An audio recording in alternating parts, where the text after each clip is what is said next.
Benarkah virus ini bisa bertahan di udara selama 3 jam? Asumsi bahwa dia bisa bertahan di udara dan ngambang-ngambang di mana-mana selama 3 jam, itu sama sekali salah. Oke. Virus itu perlu media untuk bisa bertahan hidup ya. Karena virus itu tidak akan bisa memperbanyak diri di luar tubuh. Kalau masuk ke dalam tubuh, baru nanti bisa memperbanyak diri jadi banyak gitu. Kalau di luar dia nggak bisa, tapi dia perlu media. Nah, medianya yang paling cocok buat virus COVID-19 itu apa? Adalah di droplet.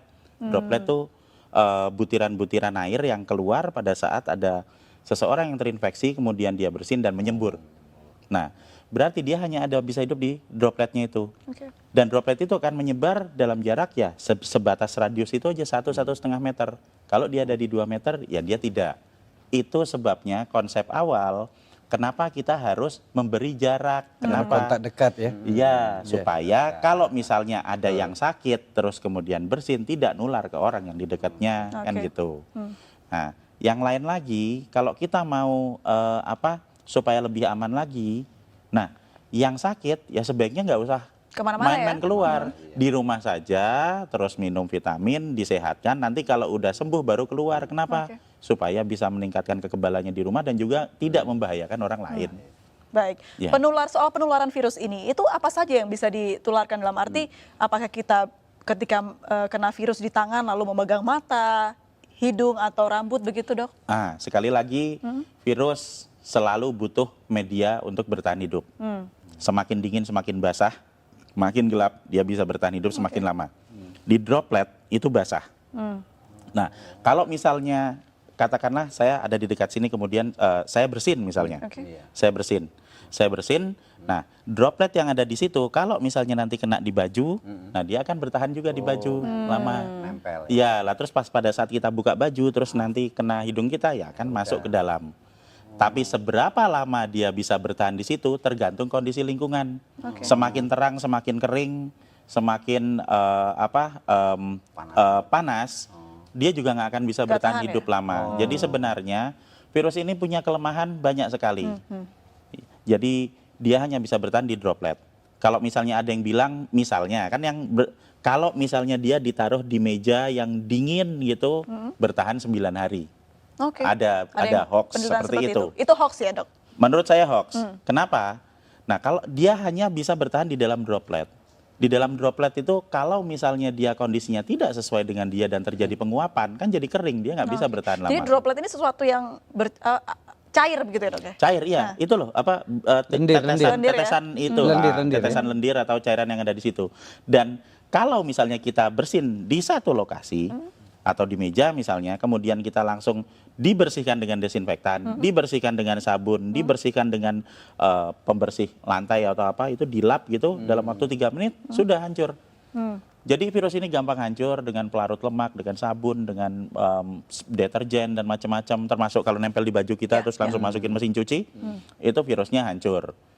Kelemahannya seperti itu. Nah, kelebihannya nyebarnya cepat. Jadi sebenarnya kita bisa tahu kelemahan dan kekuatan virusnya dengan jelas supaya kita bisa ngatasi. Kita harus tahu dulu kalau kita mau bertempur, kita kan harus tahu dulu musuhnya. Ya, Kalau siapa ya? kita tidak tahu musuh kita apa, yang terjadi apa? Kita cuma ketakutan aja. Oke. Wah, nanti kena, saya sekarang kena, besok mati, ya enggak lah. Kalau dari segi virusnya atau ya faktor dia bisa tumbuh begitu, apakah benda yang dia hinggapi begitu ya, Dok ya, itu mempengaruhi juga si virus ini bertahan hidup begitu, seperti di plastik berbeda dengan di kayu mungkin? Iya, semakin dingin dia bisa bertahan hidup semakin lama. Tapi permasalahannya di sini adalah bukan seberapa lama dia bisa ada di situ, seberapa ingin kita dia hidup. Oke. Seberapa kita ingin supaya virus itu tetap hidup. Kalau kita pengen virus itu cepat mati supaya nggak nular, ya kalau misalnya kita tahu mejanya kotor ya dibersihin aja. Disemprot dibersihin. Ada yang bersihin misalnya ya cepat-cepat disemprot dibersihin. Semakin kita diamkan paparan virus yang ada di situ, ya dia akan bertahan semakin lama. Baik. Tapi kalau misalnya kita bisa punya kesadaran sendiri untuk mulai dengan pola hidup bersih, setiap ada sebaran di situ ya kita semprot bersih, simpel kok itu, enggak terlalu sulit, cuma diusap aja seperti itu. Nah, maka kita akan sangat membantu untuk mengurangi sebaran virus. Baik, itu juga berlaku untuk batuk begitu ya, Dok ya? Iya, betul. Dan kalau tetap mata nggak mungkin ya dok ya Enggak, misalnya. enggak, sama sekali tidak mungkin. Apalagi hanya pikiran. Iya, hanya kalau tetap pikiran. mata ntar jatuhnya ke hati ya dok. Baik, Namanya halu baik, itu, halu. halu. Kalau berbicara soal bagaimana dampak negatif dari virus ini, apa dampak yang paling buruk bisa dihasilkan dari virus ini dok? Jadi kita akan kembali lagi ke sifat virus. Virus ini pertama, cepat menyebar. Jadi dia akan sangat mudah beradaptasi, bisa menempel di saluran pernafasan manusia. Yang kedua, fatality rate-nya tidak besar. Ini kita bisa lihat dari hasil statistik dimanapun di seluruh dunia, bahwa masih selalu akan ada 97% orang yang recovery. Jadi kalau dari 100% populasi ada 3% yang masuk ke fatality rate, dan 97% itu dia bisa Ya. pulih dan juga bisa masih tetap sehat. Ini yang terjadi di pasien nomor 1, 2, 3. Ingat toh waktu di Ya, Depok ya. itu? Jadi tanggal 29 Februari dinyatakan positif. Benar toh? Terus dirawat di rumah sakit selama 16 hari. Dan kemarin mereka semua pulang dalam kondisi sehat. Dan berubah jadi negatif. Berarti apa? Status positif terinfeksi ini bukan status yang tetap. Seperti misalnya, oh saya kena, sekarang saya positif. Sampai 1 tahun ke depan saya tetap positif. Tidak. Itu akan berubah seiring dengan peningkatan Kembalinya imun. kekebalan tubuh. Oke. Jadi kalau hari pertama saya terinfeksi, saya akan positif. Hari ke-7 saya masih tetap positif, tapi nanti di hari ke-10 pada saat antibodi saya mulai naik di 7 hari pasca infeksi, di hari ke-10 antibodinya banyak, kita akan berubah jadi negatif. Oke.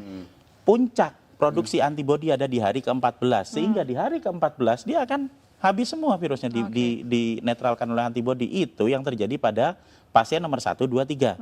Jadi supaya kita bisa menginduksi pikiran-pikiran positif dan optimistik yang ada di rakyat, kita harus belajar juga melihat kok ada pasien nomor Yang 1, sembuh 2, begitu 3 ya. sembuh, ini kan udah ada buktinya. Menariknya tadi juga sempat di program di Iya. tayangan kita begitu, pasien 03 ini ternyata tidak ada gejala yang terlalu parah begitu dok, hanya batuk sedikit saja Iya. dan treatmentnya pun hanya diberikan vitamin dan juga obat batuk oleh Betul sekali. dokter. Iya. Nah, kenapa virus ini bisa tidak semua orang terkena paru-paru dok? Nah, jadi kalau kita mau melihat keganasan virusnya, itu kita jangan melihat kita harus kembali ke struktur virusnya ya. Struktur virusnya lagi, sifat virusnya. Virus ini bentuknya tetap, dia akan menyerang ke semua manusia. Oke. Dia tidak berubah. Yang menyebabkan terjadinya perbedaan adalah di manusianya.